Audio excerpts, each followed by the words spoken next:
Oi, Letícia, tudo bem? Que vestido lindo! Oi, Giovana, tudo ótimo. Gostou? Ganhei de Natal. Mas já? Ainda faltam vários dias para o Natal. Mas já é dezembro, a comemoração começou faz tempo. É, O que foi, Gi? Você tá pensativa por quê? sabe o que é? Estou pensando sobre o Natal. Conhecemos a história, né? Sim, no Natal comemoramos o nascimento de Jesus. Nós temos motivo de sobra para comemorar. Mas e aqueles que não conhecem Jesus ou que estão distantes dele? O que eles comemoram?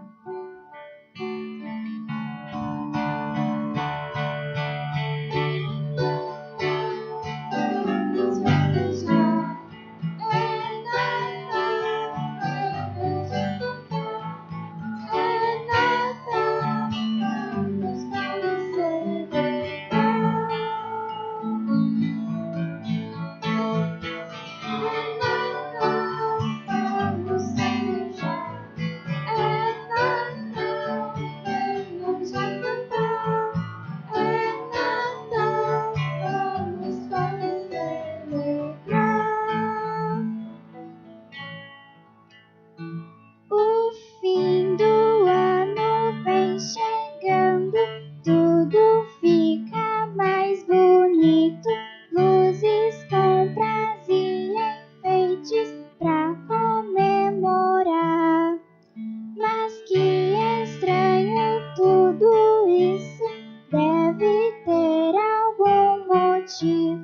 Qual será esse motivo tão especial? É Natal, vamos festejar. É Natal, venham já cantar. É Natal, vamos celebrar. É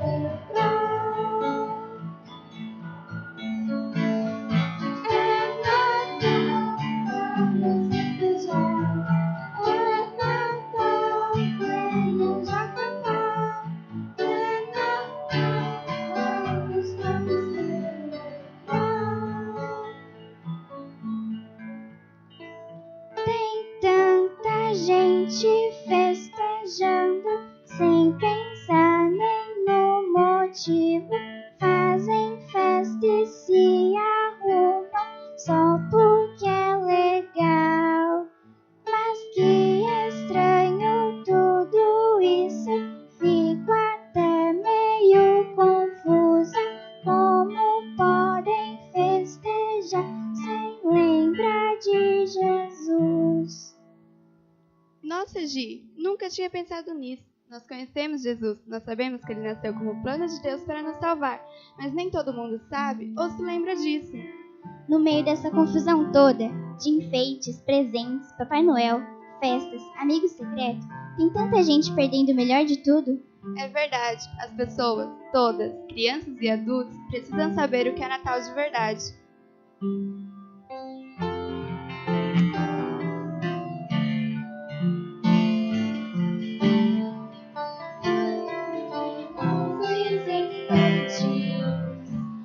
O Natal de verdade é Jesus, que ilumina e espanta as trevas. A luz do mundo chegou.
Giovana?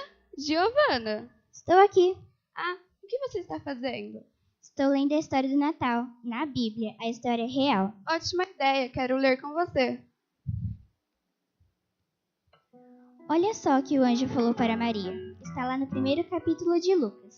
Alegra-te muito favorecida, o Senhor é contigo. Eis que conceberás e darás à luz a um filho, a quem chamarás pelo nome de Jesus. Olha aqui em Mateus. Um anjo apareceu em sonho a José. Ele disse: José, filho de Davi, não temas receber Maria, tua mulher, porque o que nela foi gerado é do Espírito Santo. Ela dará à luz a um filho e lhe porás o nome de Jesus, porque ele salvará o povo dos pecados deles. Vamos abrir a Bíblia em Lucas 2. Olha só, naqueles dias foi publicado um decreto de César Augusto, convocando toda a população do império para recensear-se. Todos iam alistar-se, cada um à sua própria cidade. José também subiu a Galiléia, da cidade de Nazaré, para a Judéia, a cidade de Davi, chamada Belém, por ser ela da casa e família de Davi, a fim de alistar-se com Maria, sua esposa, que estava grávida. Estando eles ali, aconteceu, completaram-se-lhe os dias. E ela deu à luz o seu filho primogênito, enfaixou-o e o deitou numa manjedoura, porque não havia lugar para eles na hospedaria.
E está pensativa de novo? Por que será que as pessoas ficam assim tão pensativas nessa época do ano?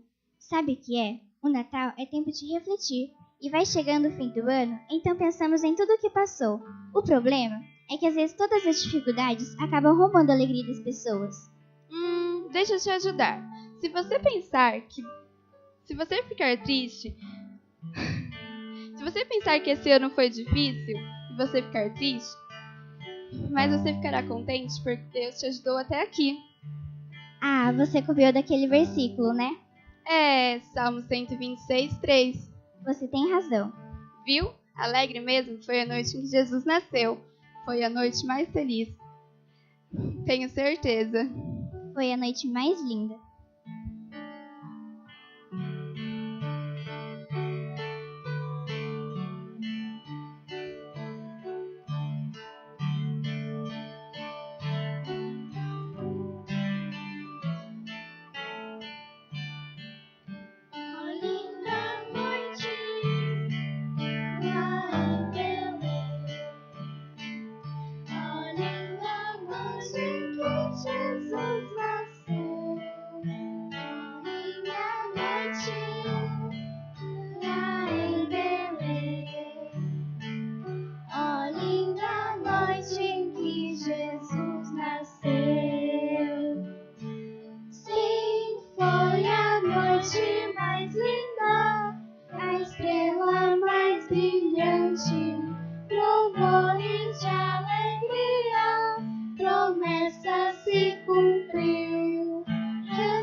em que Jesus nasceu.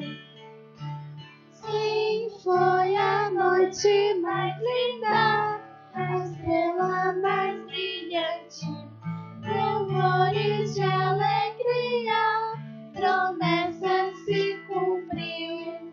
Renasce a esperança, pois nasceu Salvador. Jesus nasceu, é Natal. A alegria do Natal invade os corações. Basta olhar para Jesus e o seu amor. Não deixe nada ofuscar o brilho do presente de Deus pra você. Jesus nasceu, é Natal. A alegria do Natal invade os corações. Basta olhar para Jesus e o seu amor. Não deixe nada ofuscar o brilho do presente de Deus pra você. Jesus nasceu, é Natal. Oh, linda noite e mais feliz.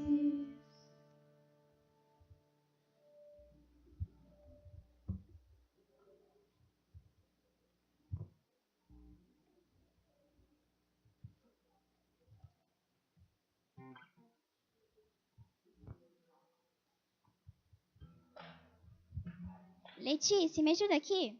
Claro. Estou fazendo cartões de Natal para pessoas queridas. Quero que elas se alegrem neste Natal. E se alegrem pelo verdadeiro motivo, Jesus.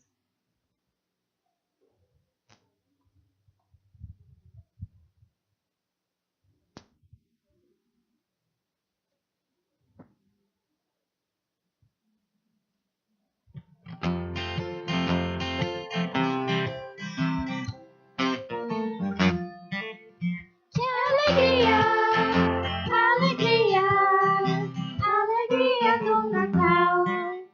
Que alegria, alegria, alegria do Natal. Você sabia que a alegria do Natal é Jesus? É o meu presente. Ele veio pra me dar a salvação. Alegria, alegria do Natal. Que alegria, alegria, alegria do Natal. Tem tanta gente descontente, sem a alegria do Natal. Vamos todos juntos cantar pra todo mundo. Que alegria temos em Jesus. Que alegria, alegria do Natal. Que alegria, alegria, alegria do Natal. Que alegria, alegria, alegria do Natal. Que alegria, alegria, alegria do Natal.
Amém, queridos.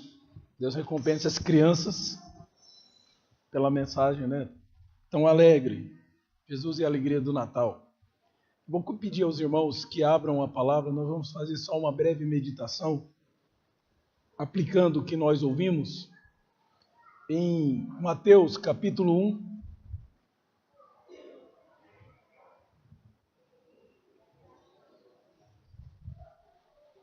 A partir do verso 18, assim diz a palavra do Senhor, Mateus 1, 18.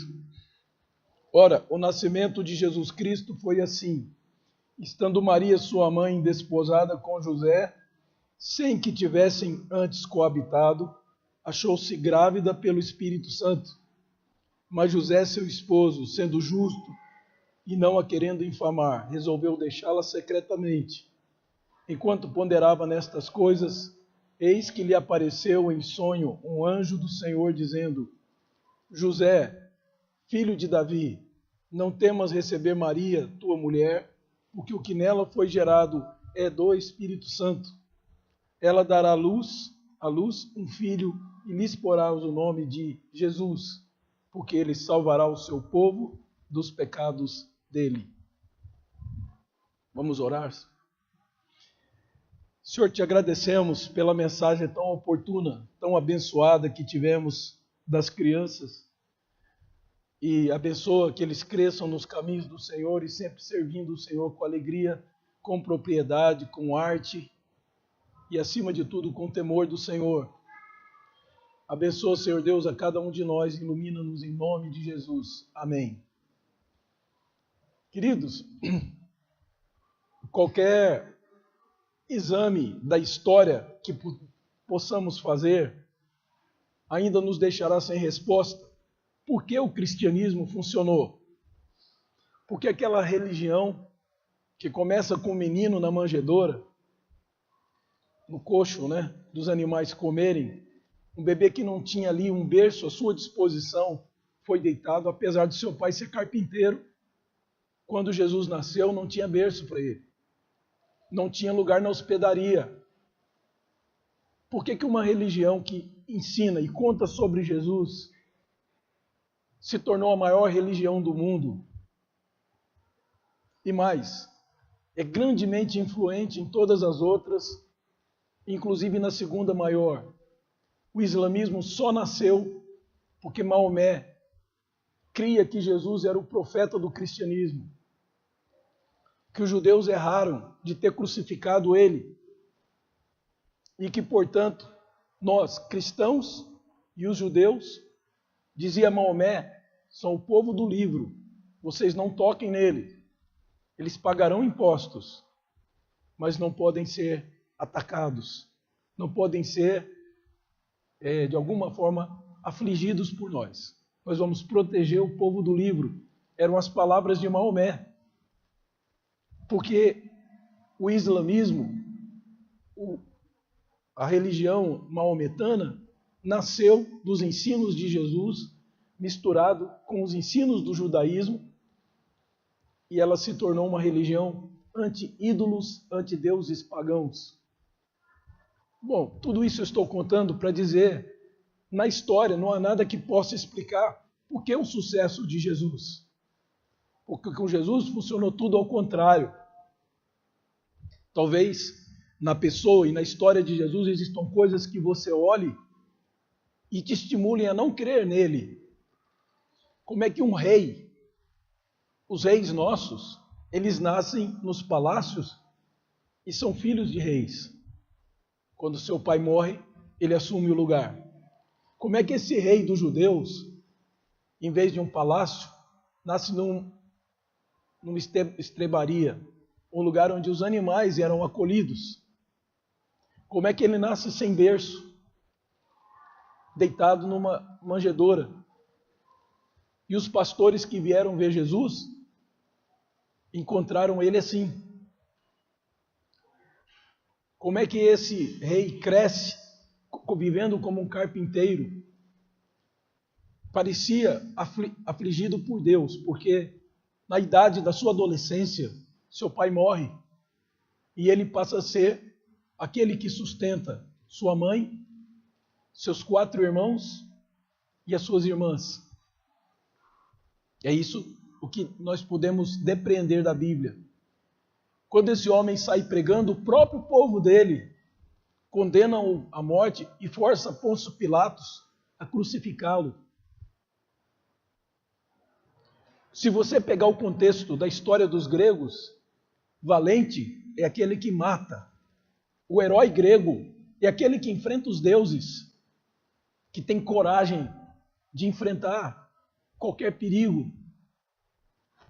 Então, se você olhar nas histórias gregas, o grande herói é representado por ser alguém que demonstra coragem, indo para as batalhas e matando os seus inimigos. Alguém que morra pelos seus inimigos tinha tudo para ser a maior piada para os gregos. E Jesus realmente foi. Na cultura grega, dentro do Império Romano, havia uma zombaria a respeito do cristianismo, porque era o povo que adorava, era o povo que adorava o crucificado. O que era escândalo, ao mesmo tempo, era uma loucura. Mas o cristianismo vingou. Como eu disse aos irmãos, é a maior religião do mundo. Os que adoram Jesus formam a maior parte da terra. E a segunda maior religião, que junto com essa, eram de pessoas, especialmente Maomé, que era um grande admirador e leitor de Jesus. Portanto, se você vai considerar Jesus como alguém sem expressão, como líder religioso, como qualquer outro, eu quero te dizer 2 coisas. Jesus é mais do que isso. Segundo, o que o Senhor nos colocou, me lembrem de eu falar as 2 coisas, que é colocado no texto, que Maria não havia ainda coabitado, ela não tinha tido relações sexuais, porque ela estava desposada de José. Maria, nessa época, devia ter por volta dos, no máximo, uns 14 anos de idade, porque o hebreu era assim. A mulher casava 1 ano depois da sua primeira menstruação. O que acontecia? Quando ela menstruava, aquele rapaz que estava prometido, a família dele recebia a notícia que ela já era apta a se tornar mãe. E eles se encontravam por 1 ano sem se tocarem. Eles só se conversavam na presença de um adulto. Nesse período que Maria fica grávida, o desposamento para o hebreu é mais importante do que um noivado e menos que um casamento. Eles não estavam casados, poderiam romper durante esse período. E a conversa era para terem certeza.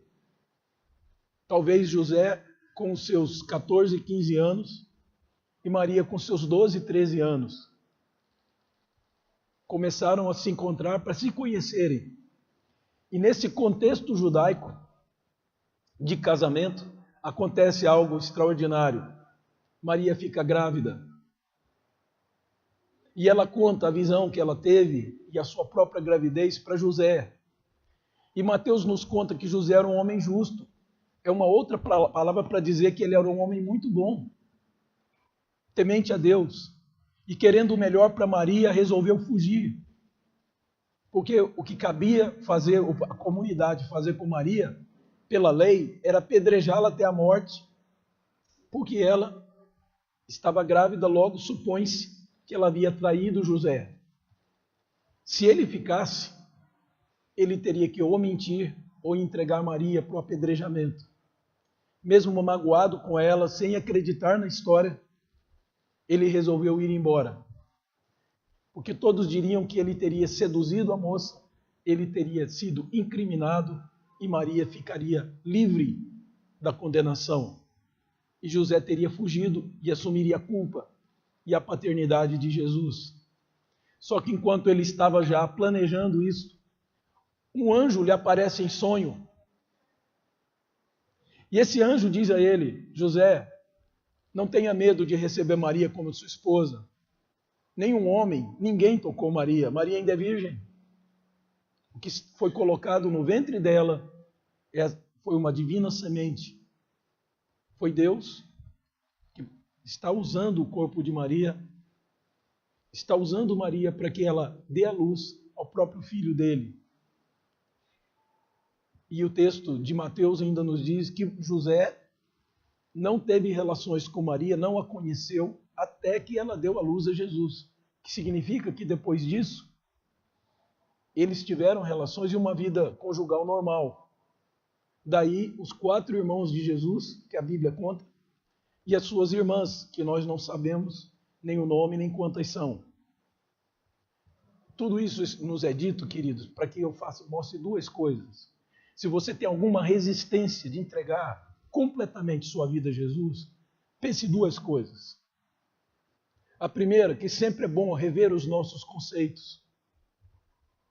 Nossos conceitos humanos, eles constantemente estão errados.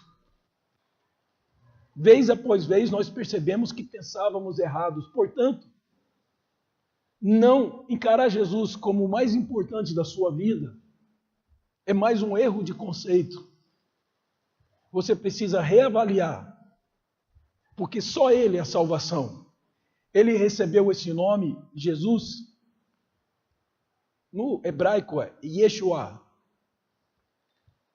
Yeshua aparece várias vezes na Bíblia. Por exemplo, Salmo 96 diz lá: proclamai dia após dia a sua salvação. Não é isso? Salvação que Deus dá. Pois o termo hebraico é anunciai dia após dia o seu Yeshua, ou Yeshua.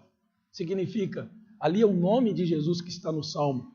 Todas as vezes no Antigo Testamento que é usada a palavra salvação, a palavra Yeshua, que o grego sempre teve mania de pôr masculino, pôr um S no final, para dar um aspecto de masculinidade. E daí que vem o nome Euclides, Eurípides, né? Nomes que nós conhecemos. São nomes gregos masculinos. Daí, os gregos colocaram um S no final do nome. E aí o nome dele foi Jesus, porque o grego também não tem essa pronúncia do chi. Pelo menos não tinha. No grego moderno tem. Mas do grego da época de Jesus, na verdade nós temos essa pronúncia de chave, chuva, não existe no grego. Portanto, daí ficou Jesus, para mostrar que era masculino, e esse nome então foi divulgado pelo mundo. É um nome derivado do mesmo nome de Josué. Josué é chamado de Jesus numa tradução grega do Antigo Testamento. Tudo isso eu estou dizendo para dizer que Jesus ganhou esse nome porque Ele é a sua salvação. Ele é a salvação da sua vida. Os homens já encontraram solução para várias coisas. Os homens já acharam solução e cura e vacinas para várias doenças. Mas a maior parte dos nossos problemas continuam sem solução. E eu vou dizer mais. Você nasceu para ser eterno. Você não nasceu para desvanecer. Deus te fez alma vivente. A sua alma é eterna. Você vai viver para sempre. Então, para que você não viva em tormentos para todo sempre, Deus te enviou uma salvação. Quem crê em Jesus tem a vida eterna. Portanto, é um bom momento para rever os seus valores. E se você considera Jesus em terceiro, quarto lugar da sua vida, você está errado. E a segunda ponderação que eu quero fazer tem a ver com essa primeira, que Deus é que determina quem é o rei. Quem fez esse universo, quem fez nossa cidade, quem criou os seres humanos e os animais, quem criou as estrelas e os planetas. Quando eu falo de estrelas, imaginem as milhares. Quantas galáxias nós temos já conhecidas do universo. Isso é o que nós podemos ver. Deus é dono de tudo isso e Ele dá isso para quem Ele quer. E no Salmo 2, conta que os reis da terra iam se realmente reunir. Já estava previsto por Deus que os homens não iam aceitar esse rei. Portanto, os reis iam tentar matar Jesus, tirar-lhe a vida. E os poderosos se unem, Salmo 2, para matar. Só que o Senhor ri deles. Esse riso é por causa da ressurreição. Jesus permitiria, como diz o Salmo 2, que fosse morto. Mas Deus o ressuscitaria. O autor da vida não podia ficar morto. O livro de Atos nos diz, o nosso sermão de Pedro, mas Deus o ressuscitou ao terceiro dia, porque era impossível que ele fosse detido pelos grilhões da morte. Segundo as palavras de Pedro, milagre não é Jesus ressuscitar. Milagre foi Jesus, o autor da vida, morrer. E Jesus morre e o Pai lhe ressuscita. Então no Salmo 2, diz lá que os reis da terra vão realmente tramar, e até hoje estão tramando, porque eliminaram Jesus e agora precisam eliminar a igreja dele. Precisam apagar esse nome da história. Uma coisa tão poderosa como o Natal, vamos pôr um Papai Noel para adorar, que outra pessoa seja adorada, para desviar a atenção. Isso é uma estratégia de marketing do próprio Satanás. E vamos encher o Natal de coisas que não tem nada a ver com a história de Jesus, para apagar que o Natal é uma comemoração do nascimento de Jesus. Então, desde aquela época, tudo isso é feito. Sempre, várias religiões colocam alguma figura para que ela chame a atenção para Jesus se tornar secundário. Porque se Jesus for o primeiro lugar, nossa vida se transforma. As palavras deles têm peso. E é por isso, queridos, que eu estou dizendo, não é você que escolhe o rei. Quem escolhe o rei é Deus. Herodes mandou matar as crianças para acabar com Jesus, para continuar sendo o rei de Israel. Não conseguiu. Os Herodes desapareceram. O Senhor Jesus é rei até hoje. Quando Jesus foi crucificado, foi colocada uma tabuleta sobre a cabeça dele, que dizia, este é o rei dos judeus. Nos 3 idiomas daquela época, o grego, que era a língua mais falada no mundo, a língua universal, colocado em hebraico, que era a língua do povo de Deus, o lugar onde Jesus estava sendo, e colocado em latim, que era a língua do imperador. E quando um soldado chega para Pilatos e diz, Senhor, não põe isso, põe, este afirma ser o rei dos judeus. Uma acusação. Pilatos disse, o que escrevi, escrevi. Pilatos, representante de César, declarou que Jesus era o rei dos judeus. Portanto, o rei não é você que escolhe ele. Ele é dono de tudo que está aqui. No Salmo 2, como eu disse, há uma palavra do pai para o filho e diz, pede-me e eu te darei as nações por herança. Pede-me e eu te darei as nações por herança.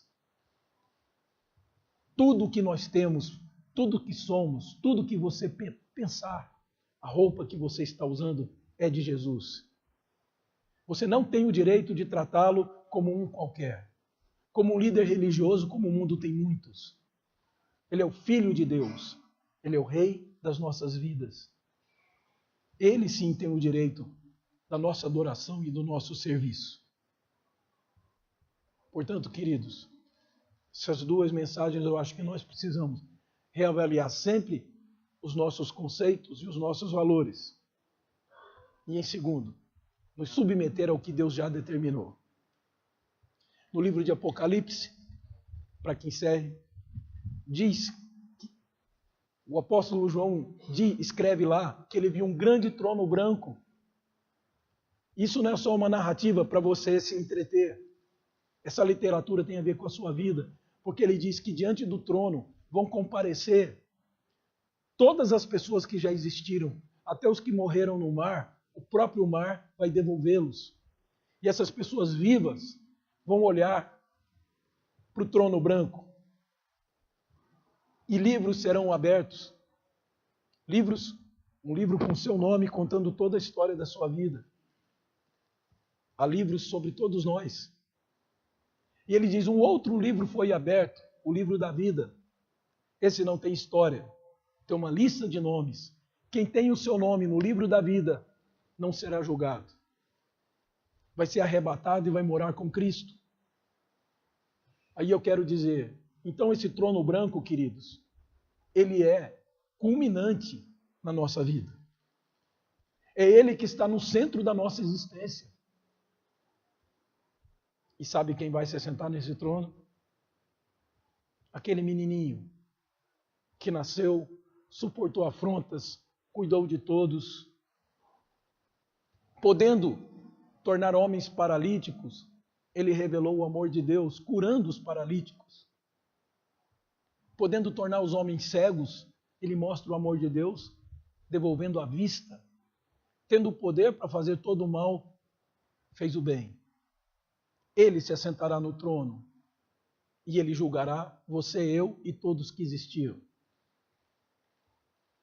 Olha para a sua história. Veja quantas pessoas você gostaria que não tivessem partido e já morreram. A morte vai separar também as pessoas que nós amamos. Filhos, sobrinhos, tios. E não há homem que tenha solução. O máximo que um médico pode fazer é aquilo que nós consideramos adiar a sua morte. Portanto, não é questão de opção. Ou você se entrega a Jesus hoje, ou não vai haver vida. E Jesus explicou, e eu quero encerrar com essa frase de Jesus. Eu vim ao mundo não para condenar o mundo, mas para que o mundo seja salvo por mim. João capítulo 3. E aí ele conclui, não vim condenar, mas a condenação é esta, que os homens amaram mais a escuridão do que a luz, porque as suas obras eram más. Vem para a luz. Eu sei que nós teremos vergonha das coisas que nós fizemos, mas a vida e o sangue de Jesus te lavará de todo o pecado. Um poeta chamado Josué, doutor Josué, um presbítero, fez uma poesia que eu quero encerrar com ela. Pense em você quando falar dela. Ele diz, um feixe de luz entrou na minha alma e o Adão se viu nu diante da glória. Procurei um lugar onde eu pudesse me esconder e não havia lugar que pudesse me esconder dos olhos de Deus. Então, pela 1000ª vez, me abracei ao meu Cristo e ao meu crucificado. Que seja essa a sua atitude. Fugir dessa luz ninguém consegue. Mas ser salvo por ela é possível. Jesus significa salvação. E Yeshua é salvação dele, de Deus, para você. Você só vai ficar sem solução se quiser continuar com o coração duro. Se disser a Jesus que ele é o teu Senhor, tudo muda agora. Vamos orar ao Senhor, vou pedir à igreja que fique de pé.